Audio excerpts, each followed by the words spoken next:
ایک چھوٹے سے شہر میں پرائمری اسکول میں کلاس 5 کی ٹیچر تھی۔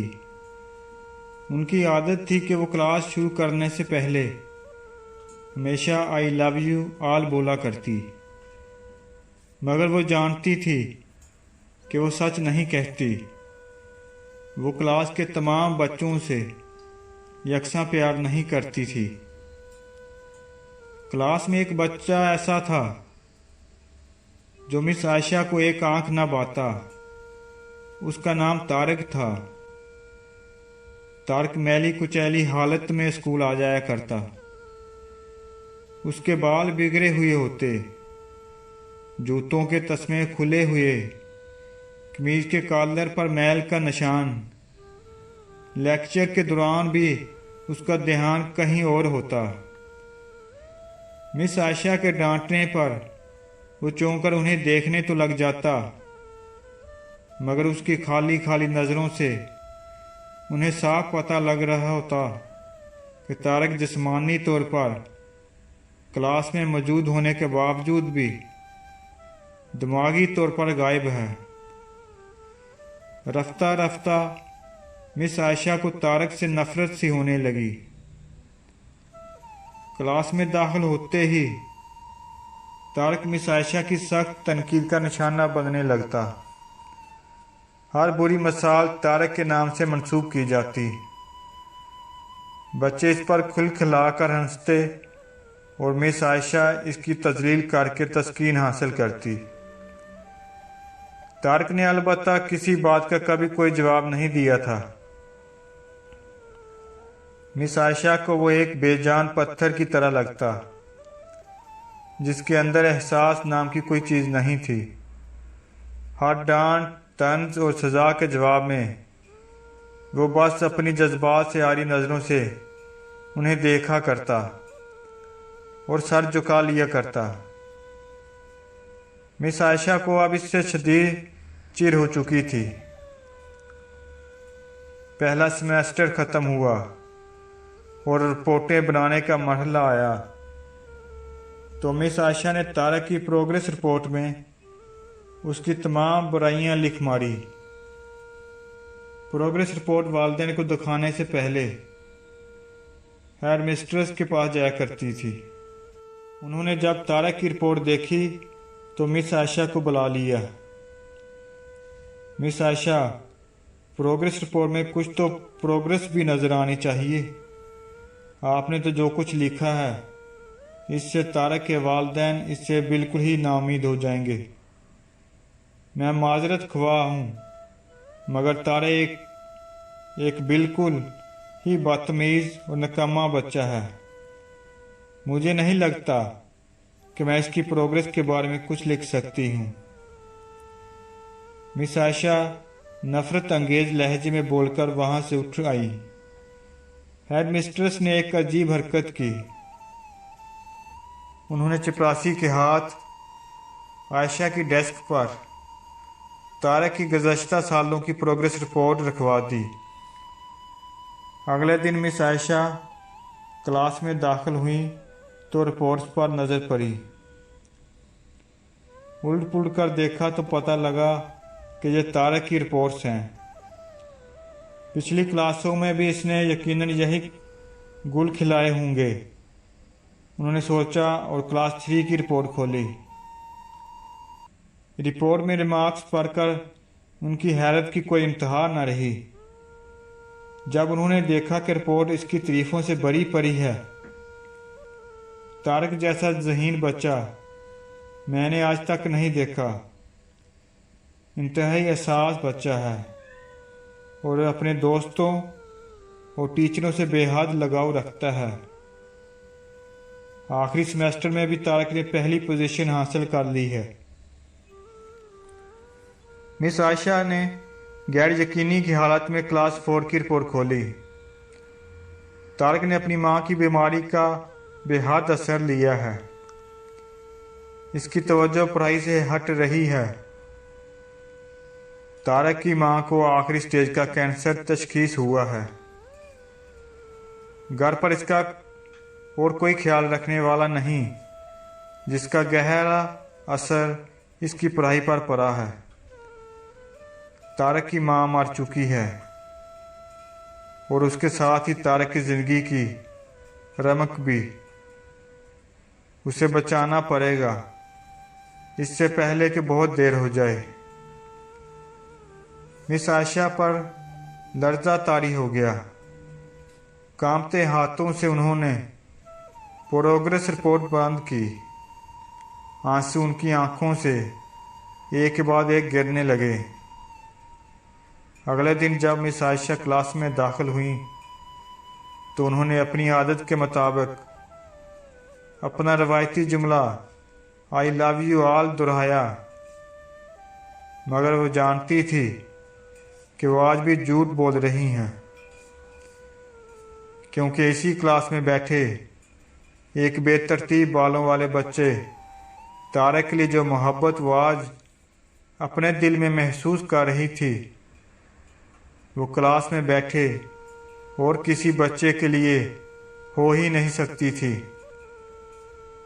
لیکچر کے دوران انہوں نے حسب معمول ایک سوال طارق پر داغا اور ہمیشہ ہی کی طرح طارق نے سر جھکا لیا۔ جب کچھ دیر تک مس عائشہ کی طرف سے کوئی ڈانٹ پکار اور ہم جماعت ساتھیوں کی جانب سے ہنسی کی آواز اس کے کانوں میں نہ پڑی تو اس نے اچنبھے میں سر اٹھا کر ان کی طرف دیکھا۔ خلاف توقع ان کے ماتھے پر آج بل نہ تھے، وہ مسکرا رہی تھی۔ انہوں نے طارق کو اپنے پاس بلوایا اور اسے سوال کا جواب بتا کر زبردستی دہرانے کے لیے کہا۔ طارق 3-4 دفعہ کے اصرار کے بعد آخر بول ہی پڑا۔ اس کے جواب دیتے ہی مس عائشہ نے نہ صرف خود پرجوش انداز تالیاں بجائیں بلکہ باقی سب سے بھی بجوائیں۔ پھر تو یہ روز کا معمول بن گیا۔ مس عائشہ ہر سوال کا جواب اسے خود بتاتی اور پھر اس کی خوب پذیرائی کرتی۔ ہر اچھی مثال طارق سے منسوب کی جانے لگی۔ رفتہ رفتہ پرانا طارق سکوت کی قبر پھاڑ کر باہر آ گیا۔ اب مس عائشہ کو سوال کے ساتھ جواب بتانے کی ضرورت نہ پڑتی۔ وہ روز بلا نقص جواب دے کر سب کو متاثر کرتا، نئے نئے سوالات پوچھ کر سب کو حیران بھی۔ اس کے بال اب کسی حد تک سنورے ہوئے ہوتے، کپڑے بھی کافی حد تک صاف ہوتے، جنہیں شاید وہ خود دھونے لگا تھا۔ دیکھتے ہی دیکھتے سال ختم ہو گیا اور طارق نے دوسری پوزیشن حاصل کر لی۔ الوداعی تقریب میں سب بچے مس عائشہ کے لیے خوبصورت تحائف لے کر آئے اور مس عائشہ کے ٹیبل پر ڈھیر کرنے لگے۔ ان خوبصورتی سے پیک ہوئے تحائف میں ایک پرانے اخبار میں بدسلیقہ طور پر پیک ہوا ایک تحفہ بھی پڑا تھا۔ بچے سے دیکھ کر ہنس پڑے۔ کسی کو جاننے میں دیر نہ لگی کہ تحفے کے نام پر یہ چیز طارق لایا ہوگا۔ مس عائشہ تحائف کے اس چھوٹے سے پہاڑ میں سے لپک کر اسے نکالا۔ کھول کر دیکھا اس کے اندر ایک لیڈیز پرفیوم کی آدھی استعمال شدہ شیشی اور ایک ہاتھ میں پہننے والا ایک بوسیدہ سا کرا تھا جس کے زیادہ تر موتی جڑ چکے تھے۔ مس عائشہ نے خاموشی کے ساتھ اس پرفیوم کو خود پر چھڑکا اور ہاتھ میں کرا پہن لیا۔ بچے یہ منظر دیکھ کر حیران رہ گئے، خود طارق بھی۔ آخر طارق سے رہا نہ گیا اور مس عائشہ کے قریب آ کر کھڑا ہو گیا۔ کچھ دیر بعد اس نے اٹک اٹک کر مس عائشہ کو بتایا کہ آج آپ سے بالکل میری ماں جیسی خوشبو آ رہی ہے۔ وقت پر لگا کر اڑنے لگا، دن ہفتوں، ہفتے مہینوں اور مہینے سال بدلتے، بھلا کہاں دیر لگتی ہے۔ مگر ہر سال کے اہتمام پر مس عائشہ کو طارق کی طرف سے ایک خط باقاعدگی کے ساتھ موصول ہوتا، جس میں لکھا ہوتا کہ میں اس سال بہت سارے نئے ٹیچر سے ملا، مگر آپ جیسا کوئی نہیں تھا۔ پھر طارق کا اسکول ختم ہو گیا اور خطوط کا سلسلہ بھی۔ کئی سال مزید گزرے اور مس عائشہ ریٹائر ہو گئی۔ ایک دن انہیں اپنی ڈاک میں طارق کا خط ملا، جس میں لکھا تھا، اس مہینے کے آخر میں میری شادی ہے اور میں آپ کی موجودگی کے سوا شادی کا نہیں سوچ سکتا۔ ایک اور بات، میں زندگی میں بہت سارے لوگوں سے مل چکا ہوں، آپ جیسا کوئی نہیں، فقط ڈاکٹر طارق۔ ساتھ ہی جہاز کا ریٹرن ٹکٹ بھی لفافے میں موجود تھا۔ مس عائشہ خود کو ہرگز نہ روک سکی۔ انہوں نے اپنے شوہر سے اجازت لی اور وہ دوسرے شہر کے لیے روانہ ہو گئیں۔ عین شادی کے دن جب وہ شادی کی جگہ پہنچی تو تھوڑی لیٹ ہو چکی تھی۔ انہیں لگا تقریب ختم ہو چکی ہوگی، مگر یہ دیکھ کر ان کی حیرت کی انتہا نہ رہی کہ شہر کے بڑے بڑے ڈاکٹر، بزنس مین اور یہاں تک کہ وہاں موجود نکاح خواہاں بھی اکتایا ہوا کھڑا تھا۔